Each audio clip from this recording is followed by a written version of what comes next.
Reconstitution से मतलब होता है कॉन्स्टिट्यूशन में चेंज कर देना। कॉन्स्टिट्यूशन से क्या मतलब है?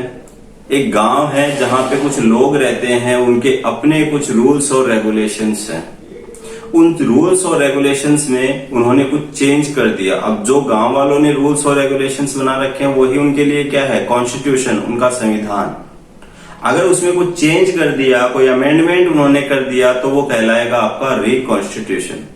वैसे ही पार्टनरशिप फर्म में भी पार्टनर्स के बीच में कुछ रूल्स और रेगुलेशंस होते हैं। अगर उन्होंने उन रूल्स और रेगुलेशंस में कुछ चेंजेस कर दिया तो वो कहलाता है आपका रिकॉन्स्टिट्यूशन ऑफ पार्टनरशिप। ठीक है। रिकॉन्स्टिट्यूशन ऑफ पार्टनरशिप समझने के लिए फर्स्ट ऑफ ऑल अपन बात करते हैं मीनिंग की।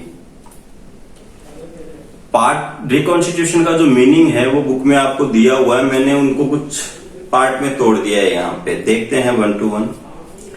The existing agreement come to an end. Definition आपकी स्टार्ट हो रही है, the existing agreement come to an end. Partnership deed को फाड़ दिया पुरानी को। And new agreement come into existence, और एक नई पार्टनरशिप डीड बनवा ली। And thus firm continue. Business पे कुछ थोड़ी ना फर्क पड़ा, बिजनेस आपका पहले भी वैसे ही चल रहा था, अब भी वैसे ही चल रहा है। इंटरनली म्यूचुअली जो पार्टनर्स के बीच में रूल्स और रेगुलेशंस थे उनमें थोड़ा बहुत पार्टनर्स ने कर दिया है यहाँ पे चेंजेज। सर चेंजेस किस टाइप का चेंजेस? कुछ भी हो सकता है। पहले ए को सैलरी मिलती थी, अब से नहीं देंगे भैया। बी को कमीशन मिलता था, नहीं देंगे। इंटरेस्ट ऑन कैपिटल नहीं दिया जाएगा, या फिर देना है, इतनी सैलरी देनी है, कुछ भी हो सकती है। लेकिन जिस रिकॉन्स्टिट्यूशन ऑफ पार्टनरशिप की बात मैं कर रहा हूं, जिन टॉपिक्स की बात मैं करूंगा, वो सब टॉपिक्स इफेक्टिव होंगे जब ये वाला चेंज होगा। वो क्या है? It always lead to change in the profit sharing ratio among the partners। हम रिकॉन्स्टिट्यूशन और पार्टनरशिप की बात कर रहे हैं, और हम क्या बात कर रहे हैं कि अगर पार्टनर्स के बीच में प्रॉफिट शेयरिंग रेशियो में किसी भी टाइप का कोई चेंजेज अगर हुआ तो वो क्या कहलाएगा? रिकॉन्स्टिट्यूशन। सर कुछ सर्कमस्टेंसेस होंगे रिकॉन्स्टिट्यूशन के, बिल्कुल है। मैं किसी एक चैप्टर की बात नहीं कर रहा हूं, मैं यहाँ पे 3 चैप्टर की बात कर रहा हूं, क्योंकि 3 चैप्टर हैं आपके सिलेबस में और तीनों चैप्टर में रिकॉन्स्टिट्यूशन है।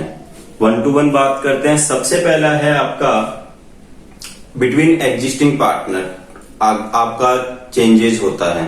इसके लिए हम पढ़ेंगे चैप्टर नंबर 2। ठीक है।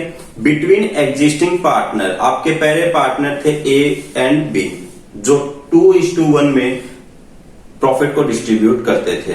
उन्होंने पुरानी पार्टनरशिप एग्रीमेंट को फाड़ा और नया एग्रीमेंट बना लिया और डिसाइड कर लिया कि अब से हमारा प्रॉफिट शेयरिंग रेशियो होगा 1:1।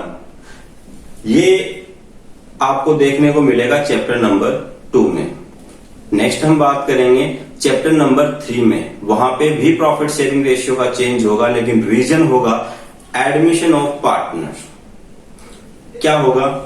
Let's suppose A and B आपके पार्टनर है 1:1 में। 2 पार्टनर हैं, चला रहे हैं फर्म को। किसी नए पार्टनर को एडमिशन दे देते हैं। अब नया पार्टनर होगा तो प्रॉफिट में शेयर लेगा। It means profit sharing ratio change होगा। कुछ भी मान लो आप, न्यू प्रॉफिट शेयरिंग रेशियो 1:1 मान लिया मैंने।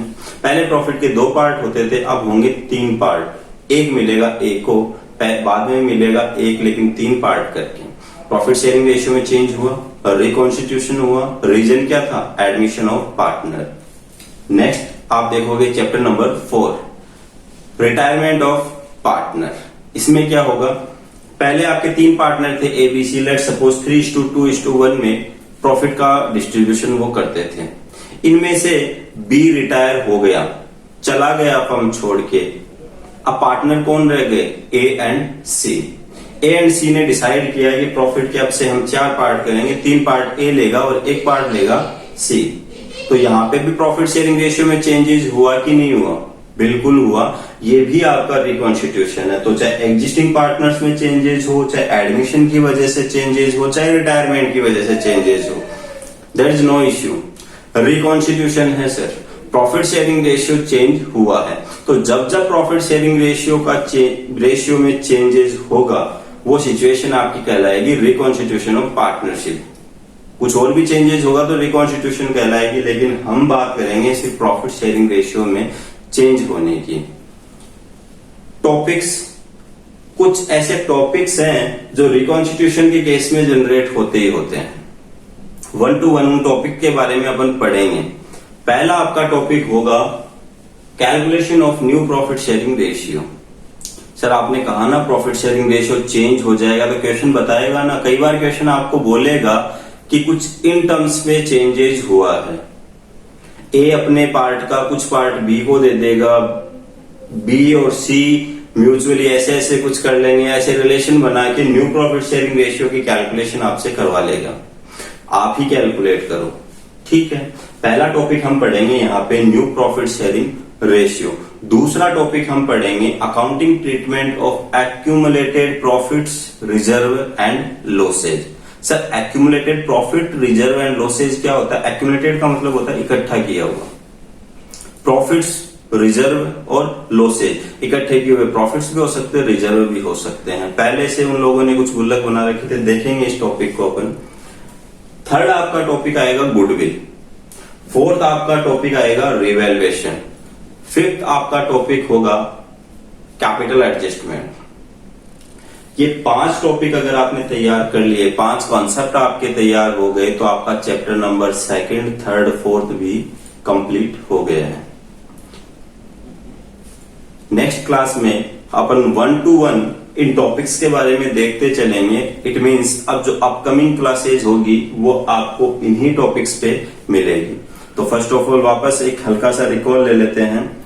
सर रिकॉन्स्टिट्यूशन का मीनिंग है the existing agreement come to an end and a new agreement come into existence and thus firm continues, it always lead to change in profit sharing ratio among the partner.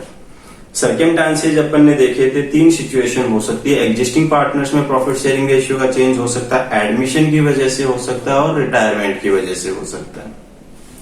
जब भी reconstitution होगा कौन कौन से topic arise होंगे? Calculation of new profit sharing ratio, accounting treatment of accumulated profits, reserve and losses, goodwill,